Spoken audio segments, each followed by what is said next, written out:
Good day. Let's talk gluten-free. I have been more and more over the years, more and more gluten sensitive. I grew up vegetarian, and so our meat of choice was gluten. It was it was basically, gluten is the stretchy form of white flour, so you can make a meat source with that. But over the years, I have become more and more gluten sensitive. So I wanted to talk about all the types of noodles. I absolutely love pasta, but unfortunately, good pasta is made with gluten. So I've had to try to teach myself over the years better and better types of pasta that I can eat. This one is made from corn and rice flour, yellow lentil and brown rice pasta.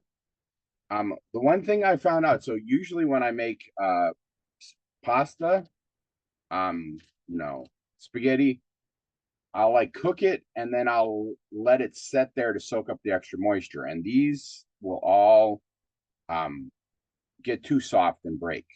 So they do cook quicker than be very conscious of how quick. Now I love, love, love, love all the different types of rice and Asian types of noodles.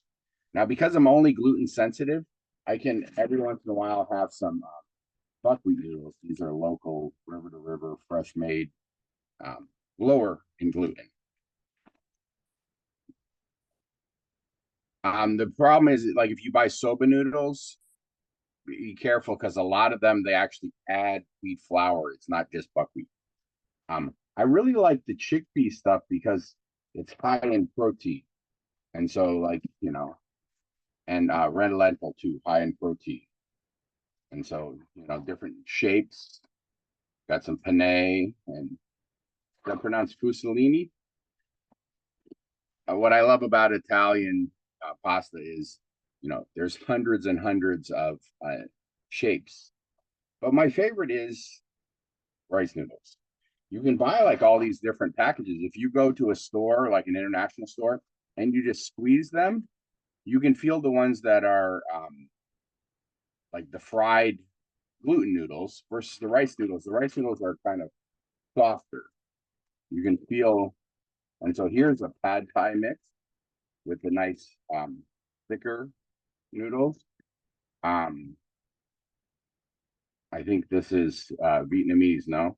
But again, I actually am not very picky. I just go through and feel them and then find the ones I like.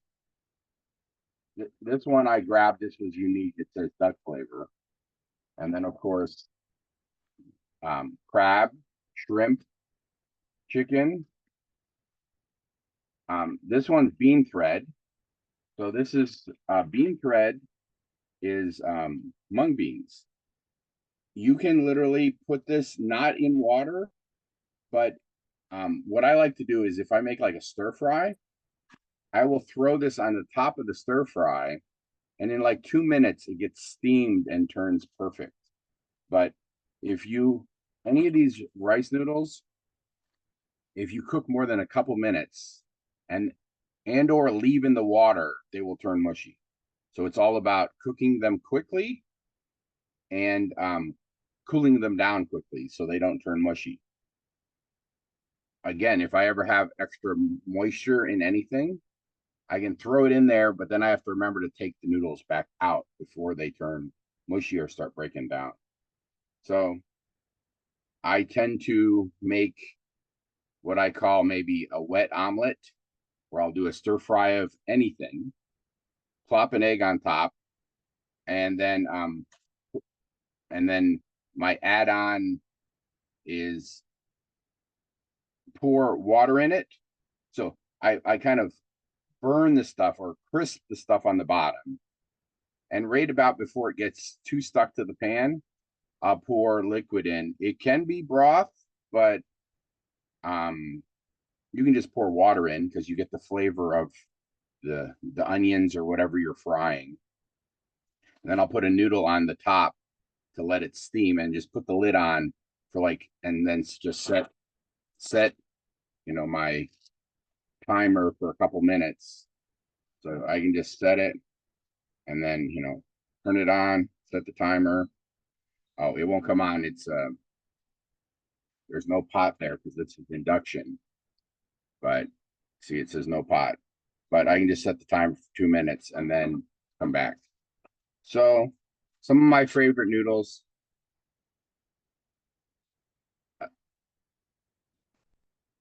Any questions? Let me know.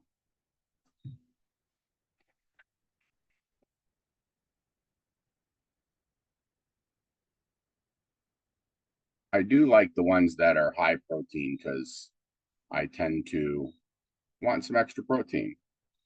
So